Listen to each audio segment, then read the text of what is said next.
ఏది అయినా ట్రై చెయ్యి ఆచి చికెన్ మసాలా. ఆచి చికెన్ మసాలా. ఈ ఇంటికి మగవాళ్లే గాని ఆడవాళ్లు రారే. నాకు శాసించడమే అలవాటు గాని శిరసా వహించడం అనేది చేత కాదు. నెత్తి మీద మా కళ్ళు లేకపోతే ఆకలి పెంచుకుంటూ వచ్చే రసికులందరూ మా కాళ్ళు పట్టుకోరుగా. సుఖం భోగం అనే రెండు మాత్రమే ఇక్కడ దొరుకుతాయి. భార్యకు భర్త మీదే అధికారం ఉంటుంది, కానీ విలయాలకి ఊళ్ళో వాళ్ళందరి భర్తల మీద అధికారం ఉంటుంది. Shut up.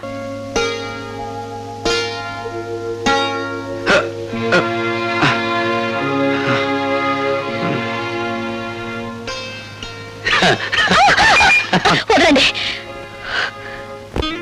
భార్గవ, ఇదే పని నేను చేశానని కోపంతో నా చెంప పగలగొట్టారా? నేనలా మీ మీద చేయి చేసుకోలేను. అందుకే నేను మీకు నమస్కారం చేస్తున్నాను. మీరు వెళ్ళిపోండి. రాజశేఖర్ మీద కక్ష సాధించాలనుకుంటే ఇలా కాదా? ఆ పని మీరు చేస్తానంటే నేను సాయపడతాను. రాజశేఖర్ మీద నీకెందుకు పద? ఆ పరమ నీచుడే మా నాన్నగారు చనిపోవడానికి బాధ్యుడు. నీ తండ్రి పేరు? జనార్దన్ రావు. రోజా, మీ నాన్నను అడ్డం పెట్టుకుని ఏ వ్యక్తిని రాజశేఖరం హంతకుని చేశాడో ఆ ఠాగూర్ నా కన్న తండ్రి. అవును రోజా, ఆయన జైల్లో చనిపోయే ముందు జనార్దన్ రావు కూతురు ఎక్కడున్నా వెతికి ఆమెకింత మేలు చేయమని కోరాడు. మేలా? ఆ పని నువ్వు చేయలేవు. అది అనుకున్నంత సులభమూ కాదా. నా జీవితం నాశనమైంది. నా మేలు కోరితే రాజశేఖర్ మీద పగ సాధించా. ఈ అభాగ్యురాలు నీకు రుణపడి ఉంటుంది. వాడి ఎంత చూసి నీ తండ్రి ఆత్మకు శాంతి కలిగిస్తాను.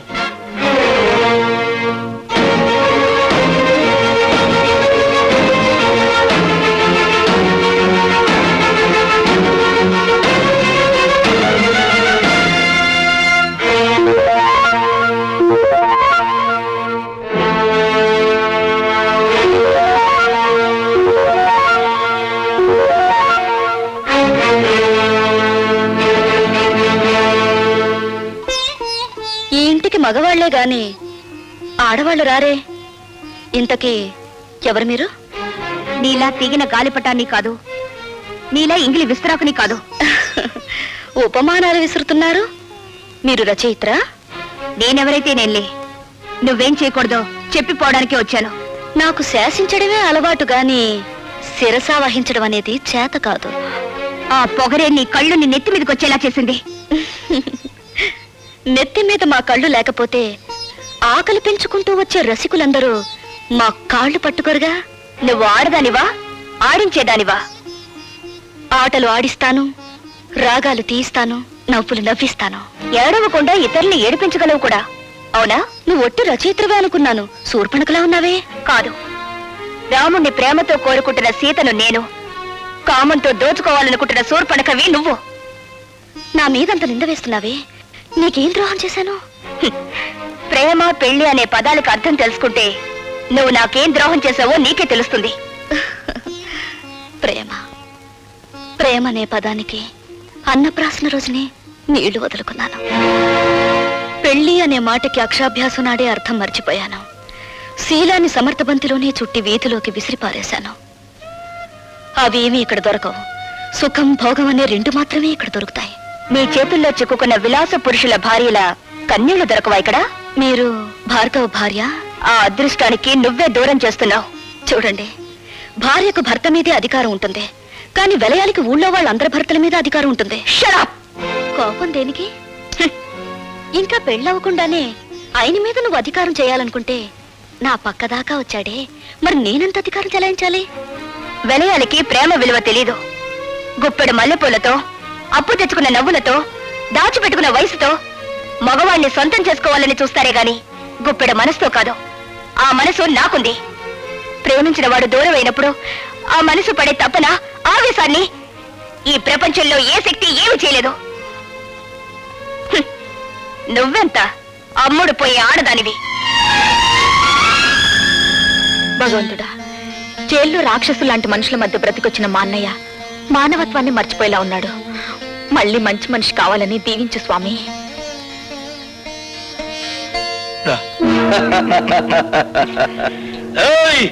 భార్గవ్ గారు బాగుపడాలని కోరుకుంటున్నారా? ఆయన మేం బాగు చేస్తాం. ఏడున్నాడో కొంచెం వివరంగా చెప్పండి. ఎవరు మీరు? ఖాళీగా ఉన్నప్పుడు కళ్ళు, రెచ్చిపోయినప్పుడు రక్తం తాగేవాళ్ళం. అంతేకాదు శీలాలు దయటం మా హాబీ. ఒళ్ళగా ఉంది చూడు. భార్గవ్ ఎక్కడున్నాడో చెబితే నష్టపోయేది మీరేనా చవటలా?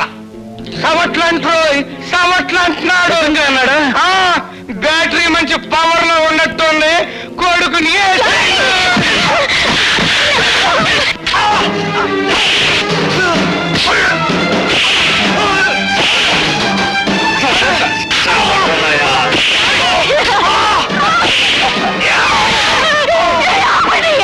అయ్యో భగవంతుడా. భార్గవ్ గారికి చెప్పండి, మంత్రి గారు జోలికొస్తే కంత్రి పనులు చేస్తామని. మరేం పర్వాలేదమ్మా, ఇదేం ప్రమాదకరమైన గాయం కాదు. ఏం జరిగిందమ్మా? ఆ దాసుగాడు మనుషులు వచ్చి. వద్దు పద్మ, జరిగింది ఏమిటో తెలిస్తే వాడు ప్రాణాల మీదకి తెచ్చుకుంటాడు. జరిగిందేమిటో నాకు తెలిసిపోయిందిరా. ఇక జరగాల్సింది రాజశేఖరానికి తెలియజేస్తాను. సమస్య తమ్ముడు.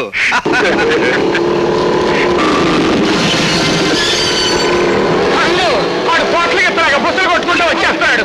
దాసు, వాడు లోపలికి రాకుండా ఒళ్ళు హోలుంచే అన్న తమ్ముడు.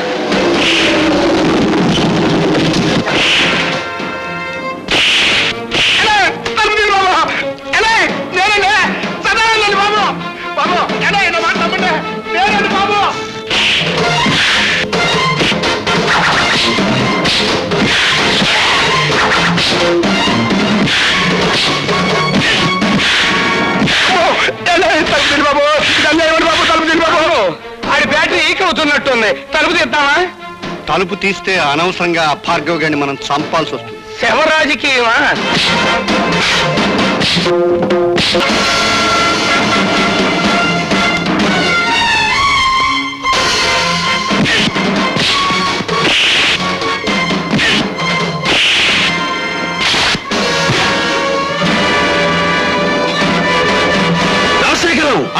ఏ ప్రాణాలు తీసే నీకు ప్రాణభీతి పుట్టుకొచ్చిందా? తుపాకీ చేత పట్టావు? ఇది ప్రాణభీతి కాదు, ప్రాణాలను తీసే రాజనీతి. నా ప్రాణాలు తీయడానికి నీ తమ్ములు, నీ ఇన్నపెట్టిలో ఉన్న సొమ్ములు చాలవురా. ఒరేయ్, నా తల్లి శ్మశానంలో పిడికేడు బూడిదగా మారడానికి కారణం నువ్వు. నా తండ్రి నా కళ్ళ ముందే రక్తపు మడుగులో కళ్ళు మీయడానికి కారణం నువ్వు. నాకు మిగిలిన ఒక్క ఆత్మీయుడు శంకరం. అతన్ని కూడా మీరు చంపాలని చూస్తే ఈ భార్గవ రాముడు కాక తప్పదురా అని ఒక్కరోజుతో నేను చంపను రాజశేఖరం. నీ పాపాలు వెలుగులోకి తెచ్చి అదంతా తేలికనుకున్నావా? ఎస్, జలగంగ పథకంలో ఇంజనీర్ ని చంపి మీరు డబ్బు కాజేసిన ఫైళ్లు, ప్రజా వైద్యశాల పెడతానని చెప్పి ప్రైవేట్ హాస్పిటల్ గా మార్చుకున్న ఫైళ్లు, బట్టబయలు చేసి నిన్ను వీధుల్లోకి ఈడుస్తాను. ఆ ఫైల్ ఉన్నాయో మన నాకే ఇంకా చెప్పరా? నువ్వెవరు తెలుసుకుంటా? సాక్ష్యాలు సంపాదించి తీరతాను. మీ ప్రాణాలు అంతరిక్షంలోకి పంపించి తీరతాను.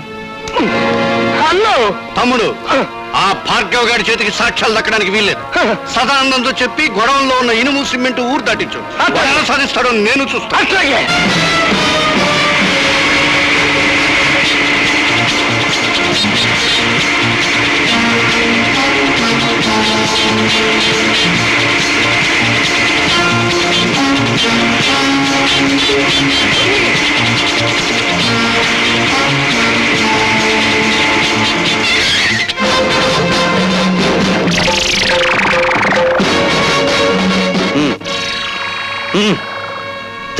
వస్తానండి. ఏంటండి? పిచ్చిగాడిద, ఊరు దాటించాల్సింది శవాల్ని గాని సాక్ష్యాల్ని కాదురా. పద పోలీస్ స్టేషన్.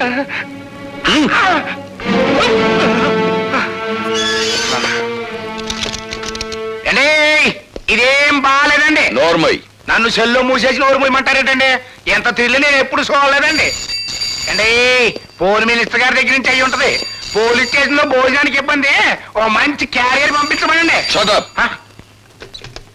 హలో, నేను మినిస్టర్ గారి తమ్ముడిని మాట్లాడుతా ఉన్నా. ఏమిటి? ఏంటో బ్యాటరీ మంచి ఛార్జింగ్ లో ఉందా? మా సదానందాన్ని బొక్కలో దొరించావట. నీ ఒంట్లో ఎలా ఉంది? మనకేంటి, మన బ్యాటరీ ఎప్పుడు మంచి ఛార్జింగ్ లోనే ఉంటది. ఛార్జ్ షీట్ ఎప్పుడు పెడదావా, నువ్వెక్కడ దొరుకుతావా నేను ఎదురు చూస్తున్నాను. మినిస్టర్ గారి తమ్ముడితో మాట్లాడుతున్నానని జ్ఞాపకం పెట్టుకో. 10 ఏళ్ల క్రితం రాజుల రోజులు నడిసేయి, ఇప్పుడు రాజకీయాల రోజులు నడుస్తున్నాయి. అధికారం మాది, సొమ్ము మాది, సోకు మాది. శిక్ష కూడా మీదే. అబ్బా ఇసిగిచ్చమాహవయ్యా, సదానందాన్ని వదిలేస్తావా? మొన్నయ్య చేత టెలిఫోన్ లో మాట్లాడించమంటావా?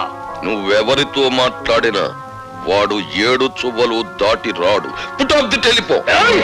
నీ బ్యాటరీ లీక్ చేయలేకపోతే నేను మినిస్టర్ గారి తమ్మున్నే కాదు. ఏమన్నాడు రా?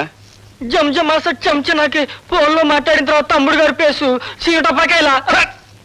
నేను డైరెక్ట్ గా ఫోన్ చేస్తే దాన్ని రికార్డ్ చేసి పార్టీ ప్రజలకు పంపిస్తాడేమో భయంతో నిన్ను ఫోన్ చేయమన్నాను.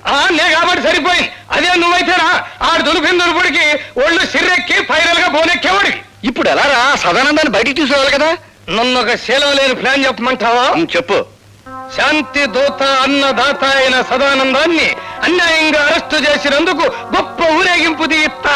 అబ్బా, ఊరేగింపులు రోజులు కావురా ఇవి. అన్నోయ్, శాంతంగా వెళ్తున్న ఊరేగింపులో దాసుగాడు మనుషుల్నెట్టి కొట్లు పగలగొట్టిస్తా. అబ్బా, మీ లెవెల్ కి కొట్లు బడ్డీలు బద్దలు కొట్టితే బాగుండదండి. ఆడవాళ్ళు తీసుకెళ్లి శిలాలు దోసి, అది మన లెవెల్. ఏంది రోయ్, నీ బ్యాటరీ ఛార్జింగ్ మొదలయ్యట్టుంది. అబ్బా, విషయానికి రండిరా. ఇంకా ఎస్ఐంది. ఇన్నల్లర్లు జరగటానికి డీసీపీ గాడే కారణమని, ఆడ శబ్ద మూలంగా నిన్ని ప్రాణాలు పోయినాయని మనం గొడవ చేస్తాం. అప్పుడు ఆడుద్యోగం కోరికల్ని పీకినట్టు పీకేస్తారు. నిజమే, కానీ వాడి పగ పెట్టుకుని పాత ఫైల్ జరిగాడు కదా. పాత ఫైళ్ళ అంటే మనం డబ్బు దుబ్బేసిన అడ్డ రోడ్డు తూరు ఫైళ్ళ. అదొక్కటే కాదురా, ప్రజా వైద్యశాల అని ప్రభుత్వ అప్లికేషన్ లో రాసి ప్రైవేట్ గా దాన్ని నడుపుకుంటూ లక్షలు సంపాదించి కోటీశ్వరుడు వాడు నిరూపించాడంటే 20 సంవత్సరాల్లో మనం సంపాదించిన డబ్బంతా వడ్డీ పెనాల్టీతో సహా ప్రభుత్వానికి కట్టాలి. అసలు ఈ దెబ్బతో ఆడు ఉద్యోగం ఊడిపోతుంటే ఆడించేసేస్తాడండి. అంతగా అవసరమైతే మా అయ్యకి కబురు చేయండి, మింగేస్తాడు. జం జమాస చం చనాకి చాలా ఆనందం. ఝన్ ఝన్ ఝన్ తెలుగు వన్